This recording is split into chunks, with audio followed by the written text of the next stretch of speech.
அம்மாவை போல வந்து அரவணைச்சார் வரமாடி நல்லாட்சி வேணும்னா வரணும் எடப்பாடி. நல்லாட்சினா எடப்பாடியார் தான். குப்பைக்கு கூட வரி போட்டாரு. இப்படி மக்களோட கஷ்டங்களை மட்டுமே அவர் உயர்த்தி வச்சிருக்கிறார். இன்னும் ஒரு படி மேலே போய், இன்னும் பல படி மேலே போய், தமிழ்நாட்டில் இதுவரைக்கும் எந்த கவர்மெண்ட்டுமே வாங்காத அளவுக்கு கடன், அவ்வளவு கடனை வாங்கி வச்சுக்கிட்டு அந்த கடன் சுமையும் உயர்த்தி வச்சிருக்கிறார். எவ்வளோ? 5-6 லட்சம் கோடி. இத்தனை லட்சம் கோடியை வாங்கிக்கிட்டு எத்தனை பிரச்சனைகளை சால்வ் பண்ணியிருக்கலாம். அட்லீஸ்ட் நம்ம இளைஞர்களோட அந்த கல்வி கடன் அதை ரத்து செஞ்சிருக்கலாம். சரி, இப்போ நம்ம விக்கிரவாண்டி மாநாட்டுக்கு போவோம். அந்த மாநாட்டில் நான் என்ன சொன்னேன்? நம்மளுடைய அரசியல் எதிரி யாரு? திமுக. நம்மளுடைய கொள்கை எதிரி யாரு? பாஜக. அன்னையிலேருந்து இன்னி வரைக்கும் அந்த ஸ்டாண்டில் ஏதாவது மாறணுமா? இல்லையே. இந்து முஸ்லீம் கிறிஸ்தவர்கள் எல்லாம் அவங்கவுங்க வழிபாட்டு முறையிலையும் வாழ்க்கை முறையிலையும் மட்டும்தான். ஆனால் தமிழ்நாடுன்னு வந்துட்டா, ஒற்றுமையை காட்டணும்னு வந்துட்டா, நம்ம கிட்ட யாரும் வாலாட்டவே முடியாது, நம்மளோட நல்லிணக்கத்தை யாரும் நாசம் பண்ணவே முடியாது. சொன்னமா இல்லையா? அன்னிலிருந்து இன்னி வரைக்கும் அந்த ஸ்டாண்ட்ல ஏதாவது மாறணுமா? 1 இன்ச்சு கூட மாறலையே.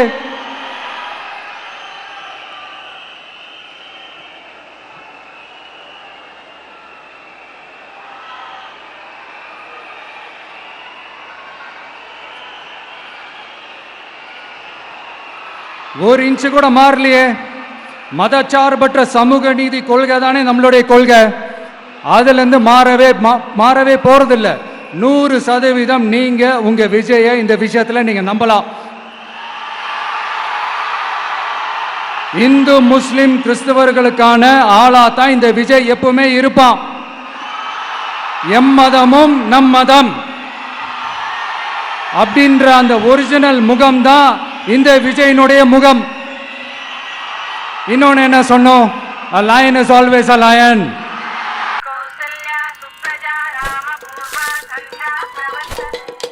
சார், என்ன சார் நீங்க கோலம் போட்டுட்டு இருக்கீங்க? என்ன பண்றதுப்பா, இது காலையில ஒய்ஃப் கோலம் போடும்போது டமான ஒருத்தன் செயினை பிடிக்கின்னு போயிட்டான்ப்பா. இங்க லேடிஸுக்கு சுத்தமா சேஃப்டியே இல்லப்பா. அதான் நானே களத்துல இறங்கிட்டேன். அடடே, நமக்கு நாமே தான்.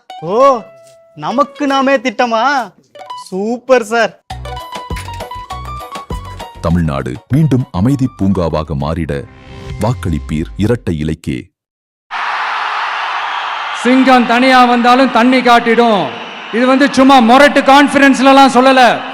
உலகம் பூரா கடவுள் நமக்கு கொடுத்திருக்கிற கோடிக்கணக்கான நம்மளுடைய வகையறாக்கள் நம்மளோட இருக்கிற அந்த கான்ஃபரன்ஸ்ல நான் சொன்னேன்.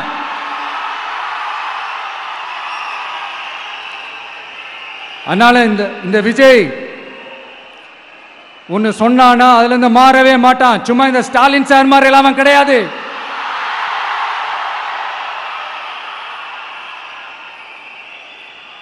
இந்த சிறுபான்மை சகோதரர்களுடைய ஓட்டு வாங்கிறதுக்காக ஒரு பக்கம் கோடி கோடியா செலவு பண்ணி தமிழ்நாட்டு காங்கிரஸ் தூக்கி பைக்குள்ள போட்டுக்க வேண்டியது, இன்னொரு பக்கம் கட்சியை காப்பாத்திக்கணுங்கிறதுக்காக பாஜகவோட மறைமுக கூட்டணியில் இருக்க வேண்டியது, ஒரு பக்கம் கதர் வேஷம் போட வேண்டியது, இன்னொரு பக்கம் காவி வேஷம் போட வேண்டியது. நான் முன்னாடியே சொன்ன மாதிரி திமுகவுக்கும் பாஜகவுக்கும் ஒரு அண்டர் கிரவுண்ட் டீலிங் இருக்குது. எப்போ சொன்னேன்? கிட்டத்தட்ட ஒரு 1.5-2 வருஷத்துக்கு முன்னாடி சொன்னேன். அன்னைக்கு சொன்னது இன்னைக்கு இந்தியா முழுக்க எதிரொலிக்குதா? வெஸ்ட் பெங்கால் சிஎம் மம்தா பானர்ஜி மேடம் இதைத்தானே சொன்னாங்க. இன்ஃபேக்ட் ஸ்டாலின் சார் பேரை மென்ஷன் பண்ணி அந்த குற்றச்சாட்டை சொன்னாங்க. இதுக்கு என்ன சார் பதில் வச்சு சொல்ல போறீங்க? ஸ்டாலின் சார் மக்கள் கிட்ட மாட்டிக்கிட்டு முழிக்கிறாரு. இந்த தேர்தலில் திமுக தோக்க போறது உறுதி.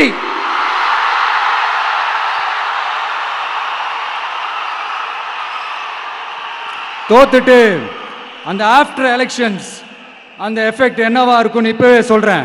கட்சியை காப்பாத்திக்கணும்ல, ஏகப்பட்ட கேஸ்லாம் இருக்குதுல்ல, லஞ்ச கேஸ், ஊழல் கேஸ், திருட்டு கேஸ், அவங்க குடும்பத்து மேல, மினிஸ்டர்ஸ் மேல எல்லாத்தையும் காப்பாத்திக்கணும்ல. போய் மோடி அவர்கள் காலையும் அமித்ஷா அவர்கள் காலையும் திமுக விழுதா இல்லையான்னு பாருங்க. அன்னைக்கு தெரியும் மக்களே, சிறுபான்மை சகோதரர்களே, அன்னைக்கு தெரியும் இந்த திமுகவோட மொத்த சாயமும் வெளுக்க போகுது. அது மட்டுமா, பாஜகவோட முதல் அடிமை யாருன்னு போட்டி வேற. நீயா நானா, நானா நீயா, யாருக்கு யாருக்கும், இந்த திமுகவுக்கும் மற்றும் பலருக்கும். அதனால சிறுபான்மை சகோதரர்களோட இந்த விஜய் கூடவே நிப்பான் நிப்பான் நிப்பான், அதுல எந்த மாற்று கருத்துமே கிடையாது.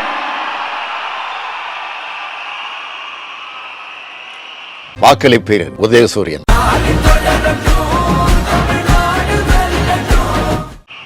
இப்போ ரீசெண்டா நிறைய காமெடியெல்லாம் நடக்குதுல்ல. ஸ்டாலின் சாரும் இந்த மற்றும் பலரும் ஒன்றா சேர்ந்துக்கிட்டு இந்த கருத்து கணிப்புன்ற பேரில் நிறைய அந்த கடுப்பில் விட்ட கணிப்பெல்லாம் விட்டுக்கிட்டு இருக்காங்க. அதில் திமுக 300 சீட்டு ஜெயிக்குமா, மற்றும் பலர் 700 சீட்டு ஜெயிக்குமா? யோ, எங்கேயா இருக்கு இத்தனை சீட்டு? குர்ட்டா மேட்டுக்கு சும்மா அடிச்சு விடுறது, ஒரு தில்ல முள்ளுக்கு ஒரு அளவே இல்லை. 40 வயசுக்குள்ள இருக்கிறவங்க மட்டும்தான் விஜய்க்கு ஓட்டு போடுவாங்களாம். 50 வயசுக்குள்ள இருக்கிறவங்க மட்டும்தான் இந்த விஜய்க்கு போனா போதுன்னு ஓட்டு போடுவாங்களாம். இந்த 40 வயசுக்குள்ள இருக்கிறாங்களா இந்த ஓட்டர்ஸ், அவங்களாம் ரொம்ப கம்மியா. ஆனா இந்த 50லேருந்து 80 வயசு வரைக்கும் இருக்கிறாங்களே அந்த ஓட்டர்ஸ் ரொம்ப ஜாஸ்தியா. ஆனா அவங்க யாரும் விஜய்க்கு ஓட்டு போட மாட்டாங்களாம். இப்படி பில்டப் மேல பில்டப் ஓங்கி மண்டையில நறுக்குன்னு குத்துற மாதிரி நம்ம எலெக்ஷன் கமிஷன் ஒரு டீடைல்டு ரிப்போர்ட் ஒன்று வெளியிட்டு இருக்கிறாங்க. அதுல 40 வயசுக்குள்ள இருக்கிற அந்த ஓட்டர்ஸ் 2,37,00,000 சொச்சமா. அதுல 50 வயசுக்குள்ள இருக்கிறவங்களையும் உள்ள சேர்த்துக்கிட்டீங்கன்னா 3,65,00,000 சொச்சமா. அந்த 3,65,00,000 சொச்சத்துல 50 வயசுக்குள்ள இருக்கிற நம்மளோட அக்கா தங்கச்சிங்க மட்டும் எவ்வளவு தெரியுமா? 1,77,00,000 சொச்சமா. கோவிட் உலகை முடக்கியது. முதல்வர் எடப்பாடியார் தலைமையில் ஆக்சிஜன் தட்டுப்பாடு என்பது இல்லாமல் மாற்றினார். தமிழகம் படுக்கைகளின் எண்ணிக்கையை கூட்டியது. சோதனை எளிமையாக்கப்பட்டது. மருத்துவம் எந்த தடையுமின்றி கிடைக்கச் செய்தார். எடப்பாடியார் ஒவ்வொரு நாளும் கடமையில் கவனம் செலுத்தினார். ஓய்வறியா உழைப்பின் பலனாக கோவிட் பாதிப்பில் இருந்து தமிழகம் மீண்டது. எடப்பாடியார் நம்மில் ஒருவர், நமக்காக ஒருவர். நல்லாட்சினா எடப்பாடியார் தான். எங்கடா போனீங்க கடுப்புல விட்ட கணிப்பாளர்களே? எங்க போனீங்க? சும்மா டர்னா டர்தான்.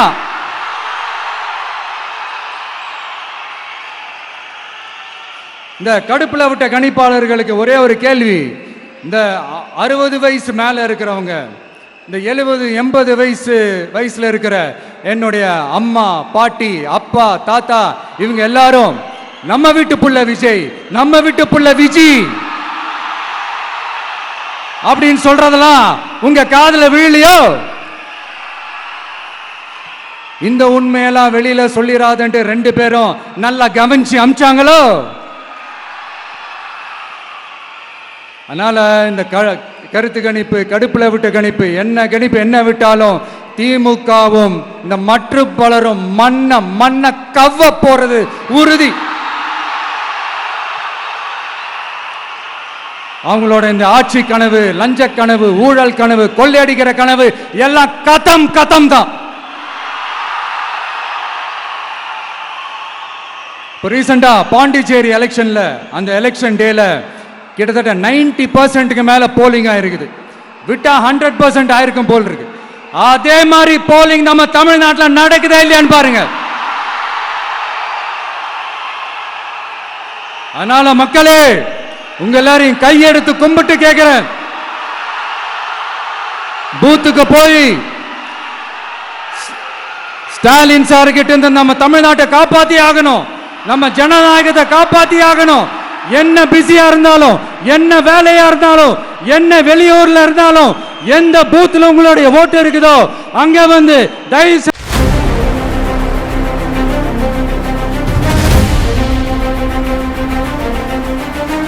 ஏழைகள் சிரிக்கணும்னா ரெட்டையல ஆடணும், நாடு ஜெயிக்கணும்னா எடப்பாடியார் ஆடணும். ஏழைகள் சிரிக்கணும்னா ரெட்டையல ஆடணும், நாடு ஜெயிக்கணும்னா எடப்பாடியார் ஆடணும். ஏழைகள் சிரிக்கணும்னா ரெட்டையல ஆடணும், தமிழ்நாடு ஜெயிக்கணும்னா எடப்பாடி நல்லாட்சினா எடப்பாடியார் தான். போடுங்க, தயவு செஞ்சு உங்க விஜய்க்கு ஒரு வாய்ப்பு கொடுங்க.